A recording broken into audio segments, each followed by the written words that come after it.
पाकिस्तान में सियासी अदम बर्दाश्त अब तशद्दुद की शक्ल में बहुत ज़्यादा सामने आ रही है और मुआशरे में तकसीम बहुत वाज़े हो गई है। गालम गलोच का कल्चर और सियासत में बढ़ती हुई कशीदगी और अदम बर्दाश्त की रविश खैबर पख्तूनख्वा के नौजवान की जान ले गई।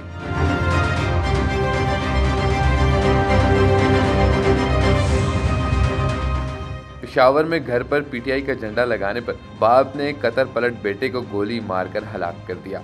सूबा खैबर पख्तूनख्वा के दारुल हुकूमत पेशावर के मज़ाफ़ाती इलाके बटबेर में मुबैना तौर पर वालिद ने अपने बेटे को एक सियासी जमात का झंडा घर पर लगाने और इस ज़मन में होने वाली तल्ख कलामी के बाद कत्ल कर दिया है।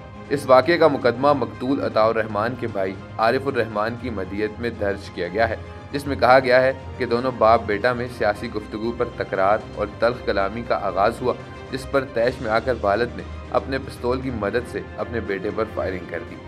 इस मुकदमे के मदई और मकतूल के भाई आरिफुर रहमान के मुताबिक उनका भाई कतर में बसिलसिला रोज़गार मकीन था और वहाँ सैनिटरी का काम करता था।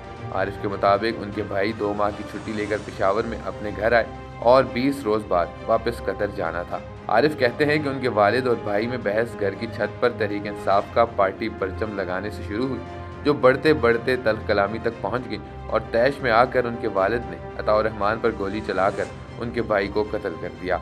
उनके मुताबिक उनका छोटा भाई अता पाकिस्तान तहरीक इंसाफ का झंडा घर लेकर आया और उसे छत पर लगा दिया, मगर ये बात उनके वालिद को पसंद न आई।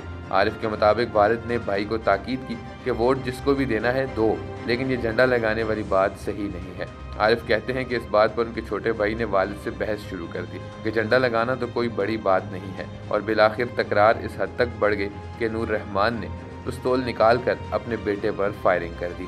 इस केस की FIR के मुताबिक अताउर रहमान को इलाज के लिए लेडी रीडिंग अस्पताल ले जाया जा रहा था, मगर वो रास्ते में दम तोड़ गए। ये वाक़या पेश आने के बाद मुल्ज़िम के वालिद घर से फरार हो गए। SP सदर डिवीज़न अब्दुल सलाम खान का कहना है कि मुल्ज़िम की तलाश में छापे मारे जा रहे हैं।